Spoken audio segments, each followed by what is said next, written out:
Governadora, seja muito bem-vinda. É uma alegria recebê-la aqui no Jornal da Tarde pela primeira vez. Deixa eu fazer uma pergunta, me permita, antes da senhora nos cumprimentar. A governadora Mossoró já caminha para os 100 casos confirmados de coronavírus. É também um município que, infelizmente, lidera o número de óbitos. São 8 óbitos por coronavírus aqui em Mossoró, município que lidera o ranking de óbitos no estado do Rio Grande do Norte. O Ministério da Saúde, na semana passada, chegou a colocar a região de Mossoró, que engloba aí Mossoró, mais cerca de 14 municípios, como a nona, que registra proporcionalmente o maior número de óbitos do país. Quais são as ações que o governo do estado tem feito para dar assistência à população nesse momento de pandemia e nesse momento em que Mossoró se destaca aí, especialmente também nessa questão de óbitos? Seja bem-vinda, governadora. Quero dar meu bom dia a você, Saulo, um bom dia muito especial moçoroenses. E objetivamente, Saulo, vocês têm acompanhado todo o esforço que o nosso governo vem fazendo, inclusive dando toda a atenção ao enfrentamento ao Covid no contexto de Mossoró, levando em consideração exatamente essa realidade. Mossoró, pelo fato de fazer fronteira exatamente aí com o Ceará, infelizmente, teve e apresenta hoje esses dados que nos deixa exatamente preocupados e por isso mesmo repito que tem merecido toda a nossa atenção. Afinal de contas, que o povo de Mossoró quer saber, e é um direito que o povo de Mossoró tem, inclusive de toda a região, é quais as ações que o governo do estado está tomando em parceria com a prefeitura, em parceria com as demais instituições, para garantir as pessoas que venham a ser acometidas pelo coronavírus possam ter direitos sagrados de cuidar da sua saúde. Por conta de ter atendimento e de sobreviver. Então vamos aos dados. Eu tinha dito que nós estávamos trabalhando de acordo com o nosso plano de contingência, e aliás o Rio Grande do Norte foi o primeiro estado do Brasil a fazer seu plano de contingência ainda em janeiro. Eu tinha dito que nós trabalhávamos exatamente com o contexto de assegurarmos 170 leitos aí para Mossoró. Graças a Deus, hoje nós já temos 27 leitos de UTI no Hospital Tarcísio Maia, e a notícia mais importante foi que depois de um amplo e intenso processo de negociação com o Hospital São Luís, finalmente, neste sábado, nós publicamos no Diário Oficial do Estado a contratualização com o Hospital São Luís, que vai assegurar 60 novos leitos para Mossoró, sendo 35 leitos, exatamente, de UTI, lembrando que são 30 leitos de UTI adultos e 5 pediátricos, e 65 leitos clínicos.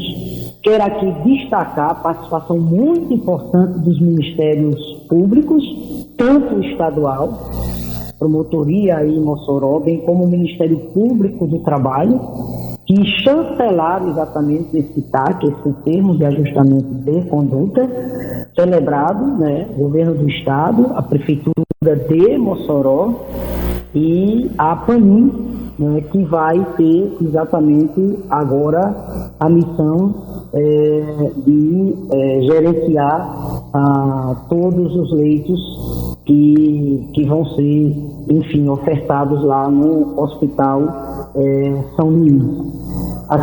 Acrescento ainda, Saulo, e as outras ações continuam em curso, como, por exemplo, o Hospital da Polícia Militar. A ideia é exatamente do projeto é ele ter um hospital não Covid de retaguarda tanto para o Tarcísio Maia como para o Rafael Fernandes.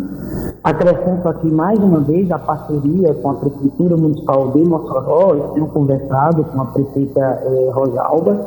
Nossas equipes na área de saúde têm dialogado com a responsabilidade exatamente que nos cabe. É importante aqui a gente compreender que o SUS, Sistema Único de Saúde, ele se concretiza através, né, da ação integrada entre os entes federativos, governo federal, governo estadual e prefeitura.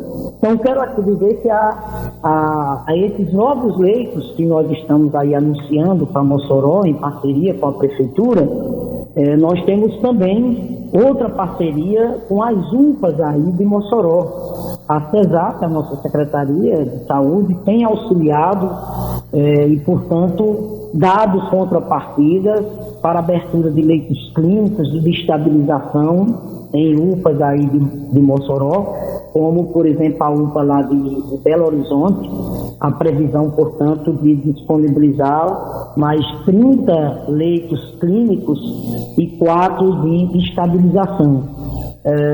Então, é isso o que nós estamos exatamente fazendo. Eu quero aqui mais uma vez dizer a Mossoró e a região oeste: nós não mediremos esforços para garantir ao povo de Mossoró e da região que tenham o atendimento necessário àqueles que venham a ser acometidos, né, do coronavírus. Governadora, hoje os governadores do Nordeste têm a primeira reunião com o novo ministro da Saúde, Nelson Paes, e deve ser, acho que às 4 horas da tarde, por videoconferência. Qual é a pauta desse encontro virtual?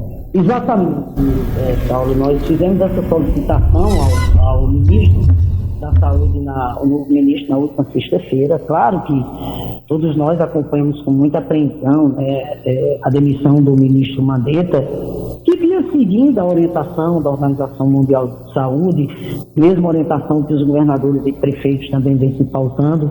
Convenhamos que não é adequado de maneira nenhuma, em meio a uma pandemia, meu Deus, como essa que vem afetando, né, o mundo inteiro. Uma pandemia muito grave, dado exatamente as características da doença. Então não era razoável, de maneira nenhuma adequada, fazer mudança de ministério logo aonde está exatamente o Ministério da Saúde, que é onde está exatamente o epicentro de todo o nosso foco, né? Todo o governo tem que se voltar para a área da saúde, é assim que temos feito aqui no Rio Grande do Norte, mas enfim, isso aconteceu. De forma que nós solicitamos ao ministro, o ministro acolheu o nosso pedido, a audiência hoje às 16 horas. O que nós vamos conversar com o ministro? Nós vamos dar uma panorâmica do coronavírus e seus impactos na região Nordeste. Por exemplo, nós hoje vamos colocar para ele claramente como é que está o perfil, né, da pandemia aqui, né, a curva, né, quantos casos já registrados, né, seja do ponto de vista do número das pessoas que estão infectadas, quantos óbitos, o quadro também de recuperados. Nós vamos, a partir daí, colocar claramente qual é a disponibilidade de leitos que nós dispomos até o presente momento e dizer para eles do principal desafio que a gente tem, que é exatamente a aquisição de alguns insumos, como os chamados respiradores, porque vamos falar para eles também da lentidão na liberação desses recursos. Para se ter uma ideia, Saulo, uma pandemia desse tamanho, que exige, por exemplo, aqui no Rio Grande do Norte, nós precisamos de cerca de mais de 450 leitos de UTI, e leitos de UTI têm um custo maior, você sabe disso. Nós precisamos de mais de 680 leitos clínicos, e isso é necessário orçamento, é necessário dinheiro. Até o presente momento, né, o que o governo federal liberou para o enfrentamento ao Covid tem sido extremamente insuficiente. Isso é algo que não só o Rio Grande do Norte, mas todos os estados estão exatamente colocando, né? Aqui no Rio Grande do Norte, até o presente momento, foi repassado apenas 29 milhões.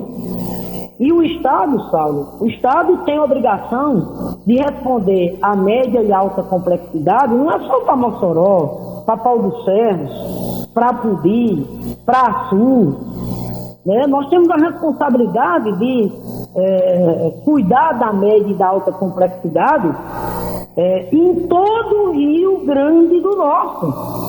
Em todo o Rio Grande do Norte.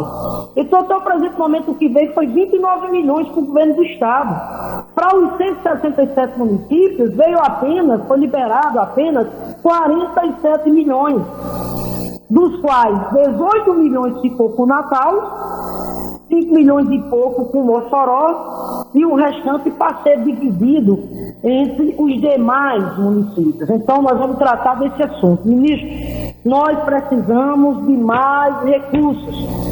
Está aqui o nosso orçamento para a gente dar conta de instalar todos esses leitos de UTI. Vamos falar com ele, por exemplo, da questão dos insumos. Nós ainda temos dificuldade, temos feito um esforço muito grande para a aquisição, por exemplo, dos EPIs, porque é inaceitável. Nós não podemos, de maneira nenhuma, deixar que os nossos profissionais de saúde, verdadeiros heróis, que estão na linha de frente, arriscando as suas próprias vidas, então os profissionais de saúde têm que estarem muito protegidos. E o outro desafio grande, que é do ponto de vista dos insumos, que são os respiradores. Infelizmente, hoje há uma disputa no mundo inteiro pelos respiradores, dado todo esse clima, né, de instabilidade política no país, inclusive o relacionamento de setores do governo federal com o próprio governo chinês, esses problemas, digamos assim, nas chamadas relações diplomáticas. O que foi que aconteceu? Terminou que os Estados Unidos chegou na frente, pegando exatamente os respiradores. Então, concretamente, hoje nós vamos falar aqui com o ministro. Por exemplo, eu vou dizer para ele, tem 15 respiradores que já deveriam ter chegado ao Rio Grande do Norte. E, no entanto, a empresa não entregou esses respiradores. Por quê? Porque, de acordo com a norma do Ministério da Saúde, todas essas compras que os estados vêm fazendo, eles centralizaram. Eu já entrei, inclusive, na Justiça, para que os 15 respiradores sejam liberados e, portanto, cheguem o mais urgente possível ao Rio Grande do Norte. A gente precisa desses respiradores aí para Mossoró e para as demais regiões. Segundo, o Mandetta tinha anunciado que eles vão distribuir 10 mil respiradores, né? É pouco, mas é um passo importante. Hoje eu quero saber, o Nordeste quer saber, desses novos 10 mil respiradores, quantos vão chegar ao Rio Grande do Norte? Somando-se a isso, né, a compra que a gente já fez de 30 respiradores frente ao chamado consórcio Nordeste, e que já deve estar chegando esses respiradores já agora ao longo da semana. Mas concretamente é isso, Paulo. É conversar com o ministro da Saúde, desejar boa sorte para ele, mas Saulo, isso não cabe aqui, né, nenhuma dúvida. O calendário será rigorosamente cumprido. É nossa obrigação. Me permita, né, aquele tempo em que os servidores públicos não tinham sequer a previsibilidade do dia que receber seu salário, esse tempo ficou para trás. Essa página foi virada. Quando eu assumi em janeiro de 2019, simplesmente fazia mais de 2 anos, que os servidores públicos não tinham calendário de pagamento. Sem contar que fazia mais de 2 anos que eles não recebiam sequer, por exemplo, o seu 13º salário. Tanto é que essa conta ficou para o nosso governo pagar, e é nossa obrigação. já que estamos, inclusive, 2 meses, tem 2 meses dentro ainda. Então, primeiro eu quero aqui dizer aos servidores públicos que isso é sagrado, né? Todo o nosso esforço para manter rigorosamente o pagamento dentro do mês, como nós estamos fazendo. E é evidente que vocês têm acompanhado, né, todas as iniciativas que os governos estaduais vêm tomando, no sentido de cobrar do governo federal aquilo que está na alçada do governo federal. Porque os governos estaduais não podem emitir moeda, os governos estaduais não têm capacidade do ponto de vista legal para fazer política macroeconômica. Isso cabe ao Estado brasileiro. É assim que as nações desenvolvidas do mundo têm feito. E é assim que deve fazer exatamente o Brasil. Então vamos lá. Nós avançamos primeiro no que diz respeito à reposição do FPE e FPM. Isso já está resolvido, foi editada uma medida provisória, tanto é que a primeira reposição do FPE já foi depositado nos cofres do Estado. É claro que a gente queria que essa reposição ela fosse não apenas com base nos valores nominais, mas de qualquer maneira, sem dúvida nenhuma, é uma medida importante. Para os que estão em casa nos escutando, o que é que significa isso? Significa que o FPE e o FPM, desses meses em que ocorre a pandemia, então o repasse do FPE e do FPM foi cogitado absolutamente. Nunca foi cogitado isso dentro do nosso governo. E por uma razão muito simples. Isso é um equívoco, isso. Eu nunca concordei com isso. Inclusive, quando houve esse debate a nível nacional, que o governo federal ventilou isso, de cortar 30% do salário dos servidores federais, né, eu de pronto aqui coloquei que essa medida jamais seria adotada aqui no nosso governo, porque é um equívoco sem tamanho. As medidas para resolver, para responder, repito, à realidade que nós vivemos, são essas que eu estou falando, que cabe ao Estado brasileiro, que pode emitir moeda, que pode fazer política macroeconômica. É assim que a Alemanha, que a Espanha, que a Itália, que o mundo inteiro exatamente vem fazendo. Então, quero aqui deixar isso muito, muito claro. Até aproveito essa oportunidade aqui, Saulo, né, para aqui repudiar fake news sobre esse sentido. É lamentável isso, né? De repente, pessoas que não têm o que fazer e com tanto um espírito de mesquinhez, ficam, inclusive, difundindo, né, esse tipo de mentira, esse tipo de calúnia. Então, o que eu quero aqui dizer e aproveitar esse momento, que é importante a população acompanhar, é que os governadores, nós estamos totalmente aqui unidos, junto com a Frente Nacional dos Prefeitos, junto com a Confederação Nacional dos Municípios, para que o projeto de lei já aprovado pela Câmara dos Deputados, né, toda a bancada federal nossa lá presente, aprovado, que é o projeto de lei 149 de 2019, que estabelece auxílio financeiro da União aos estados, ao Distrito Federal e aos municípios, no que diz respeito à recomposição do ICMS e do ISS, seja aprovado o mais urgente possível.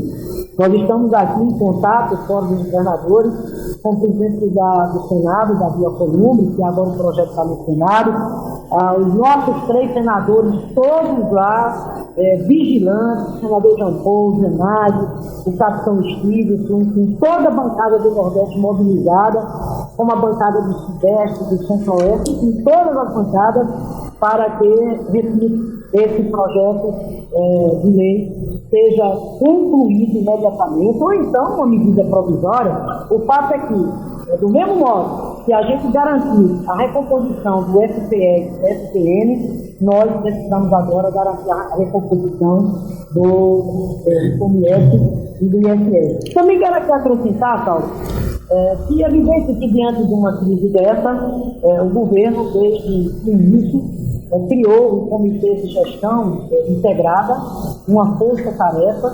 Esse comitê coordenado diretamente pela governadora. Eu estou trabalhando diuturnamente. Eu não estou... Você tem uma ideia, Paulo? Eu não vou dormir antes de 2 horas da manhã. Porque além de participar de todas essas reuniões, videoconferências, ainda tem aqui um contato direto com o Fórum dos Governadores do Nordeste e o Fórum dos Governadores do Brasil. Então, esse comitê tem se reunido regularmente, toda semana, primeiro com os poderes. O presidente da Assembleia, presidente do Poder Judiciário, presidente do Tribunal de Contas do Estado, presidente o nosso defensor-geral e o procurador-geral, sou eu. Tem inclusive um grupo de WhatsApp aqui, junto com o vice-governador. Inclusive, em uma das reuniões, já com os poderes, nós colocamos claramente que diante dessa queda brutal das receitas, em decorrência da redução da atividade econômica por conta do isolamento social, haveria necessidade de rever o repasse feito dos chamados duodécimos aos poderes. E houve sensibilidade por parte dos poderes, não podia ser diferente, mas houve sensibilidade, sim, e, portanto, já está sendo aplicado uma redução no repasse que é feito dos duodécimos, que é feito exatamente aos poderes. Tudo isso voltado para aquilo que é o sagrado, é garantir o salário dos servidores, e aí de todos os poderes, e o custeio, principalmente para a saúde, especialmente nesses tempos de pandemia. A questão da segurança também fizesse um papel muito importante nesse contexto, e aqui um abraço também para os profissionais de segurança no cumprimento das medidas de isolamento social. Então, só para concluir aqui, Saulo, então é assim que a gente exatamente tem trabalhado. Ao mesmo tempo, o nosso diálogo constante com o setor produtivo, as federações de indústria, comércio, bem como também o nosso diálogo constante com os trabalhadores, através das centrais sindicais, e demais segmentos da sociedade, como as igrejas e entre outros. Então, dessa forma que o governo tem trabalhado, de mãos dadas, ser mais do que nunca, um momento que exige muita solidariedade, união e responsabilidade. Governadora Fátima Bezerra, muito obrigado, governadora, pela entrevista. Viu? Obrigada, Saulo. Um grande abraço a todos e todas vocês. Grande abraço. Nós conversamos agora com a governadora Fátima Bezerra, ao vivo, por telefone, ela que fala lá de Natal.